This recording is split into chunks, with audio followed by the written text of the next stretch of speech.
Jelang Natal dan Tahun Baru 2025, bencana hidrometeorologi diprediksi akan terus terjadi di sejumlah wilayah di Indonesia. Lalu bagaimanakah cara mengantisipasi dan mitigasi bencana alam ini? Berikut bahasanya dalam Kopi Pagi. Komentar pilihan Liputan 6 Pagi.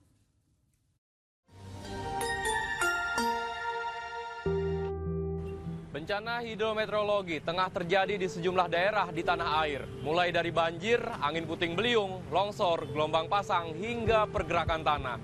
Jelang Natal dan Tahun Baru, BMKG memprediksi bencana ini akan kembali terjadi. Lantas bagaimana antisipasi dan mitigasi menghadapi bencana hidrometeorologi ini? Dan bagaimana komentar masyarakat terkait bencana alam ini? Selengkapnya kita bahas di Kopi Pagi, komentar pilihan Liputan 6 Pagi.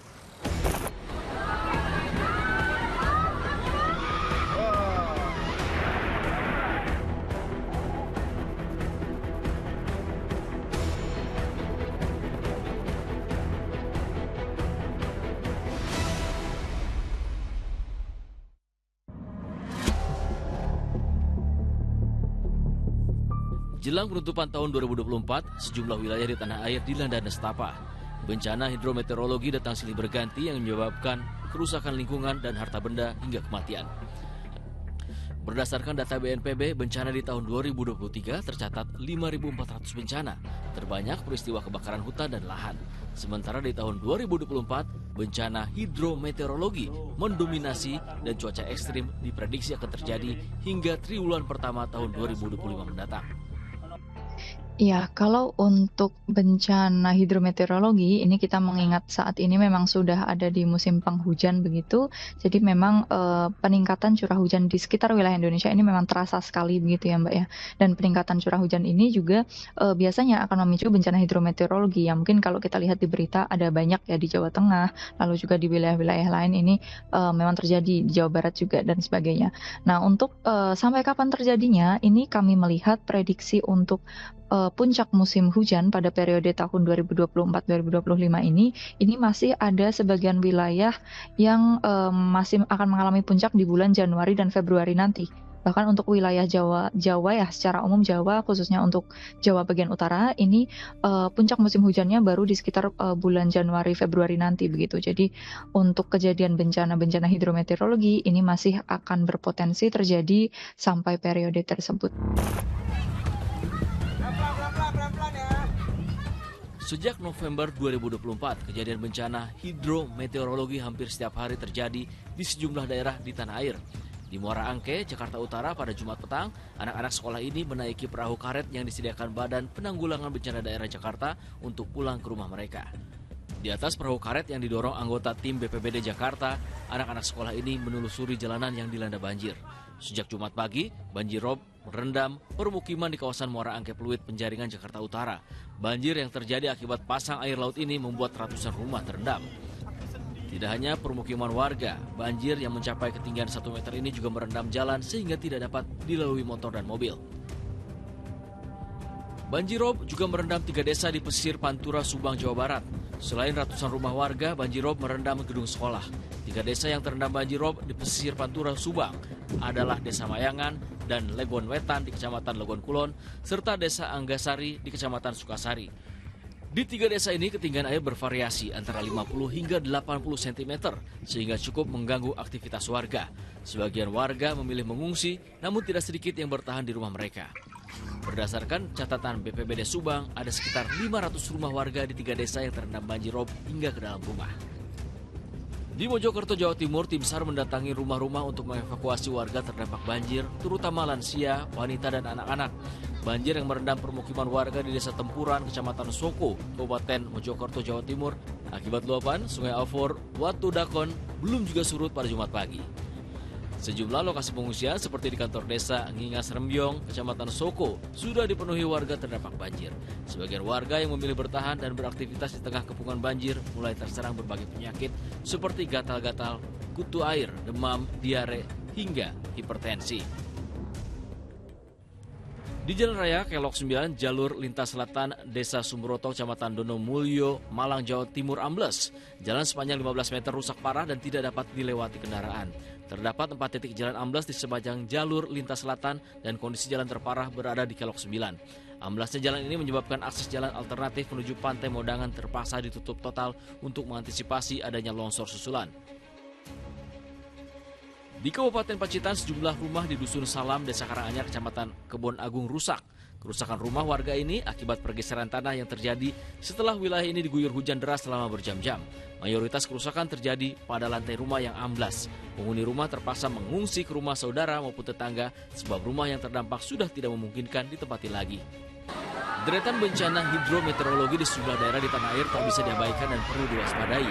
Lalu apa yang menyebabkan bencana hidrometeorologi ini? Baik, untuk kondisi cuaca di sekitar bulan Desember, Januari, Februari itu yang menjadi penyebab utama itu adalah adanya monsun Asia gitu ya Mbak. Monsun Asia bisa dibilang massa udara atau angin gitu dari benua Asia masuk ke wilayah Indonesia dan membawa kelembapan yang cukup sehingga potensi hujannya itu naik. Nah, tapi dalam realisasinya ada fenomena-fenomena cuaca lain yang juga turut mengamplifikasi atau meningkatkan potensi hujan itu sendiri. Seperti adanya gelombang atmosfer, lalu juga adanya Madden-Julian Oscillation, ada juga biasanya kalau musim penghujan begini cold source seperti itu. Jadi banyak fenomena yang tergabung menjadi satu sehingga curah hujan yang dihasilkan juga cukup tinggi gitu Mbak. Puncak musim hujan yang datang bersama dengan resiko bencana hidrometeorologi membuat kewaspadaan masyarakat dan kesiapsiagaan pemerintah sangat penting. Lalu seperti apa langkah pemerintah dalam mitigasi bencana hidrometeorologi ini? Dan seperti apa komentar warga mengenai hal ini? Menghadapi bencana hidrometeorologi, pemerintah pun tak tinggal diam dan terus melakukan upaya antisipasi dan mitigasi. Kemudian tentunya yang tadi saya sampaikan, kami bekerja sepanjang tahun, Dinas Sumber Daya Air bekerja sama juga dengan Kementerian PAPR ini terus melakukan pembangunan infrastruktur pengendali banjir ya di Jakarta dan sekitar Jakarta gitu. Kemudian tentunya kami juga melalui Dinas Sumber Daya Air juga ada dari Badan Air, Dinas Lingkungan Hidup itu melakukan pengurukan lumpur di kali, sungai, waduk yang ada di situ. Juga pengangkatan sampah yang ada di kali ya oleh Badan Air, Dinas Lingkungan Hidup. Kemudian kita juga melakukan optimalisasi pengoperasian sarana dan prasarana pengendalian banjir. Ini adalah pengendalian dan penyiapan pompa-pompa air untuk menghindari terjadinya genangan.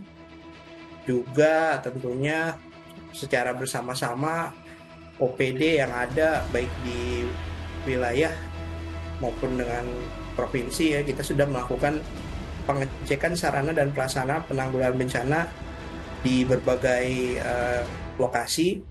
Begitu juga ini pengecekannya dilakukan oleh aparat sampai tingkat kelurahan ya. Ini terus melakukan pengecekan.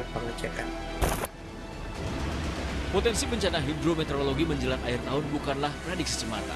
Bencana ini akan datang tanpa permisi dan membutuhkan kewaspadaan, terutama saat menikmati libur Natal dan Tahun Baru. Lalu, apa komentar warga mengenai bencana hidrometeorologi? Ada rencana liburan untuk Natal dan Tahun Baru tahun ini nggak? Ada rencana. Mana tuh Kak, kalau boleh tahu? Kayaknya yang dekat-dekat aja deh, Bandung. Oh, oke, Bandung dan masih di Jawa Barat lah Masih ya. di Jawa Barat. Oke Kak, Kakak tahu nggak mengenai bencana hidrometeorologi yang akhir-akhir ini melanda di sejumlah daerah nih seperti banjir, longsor dan sebagainya?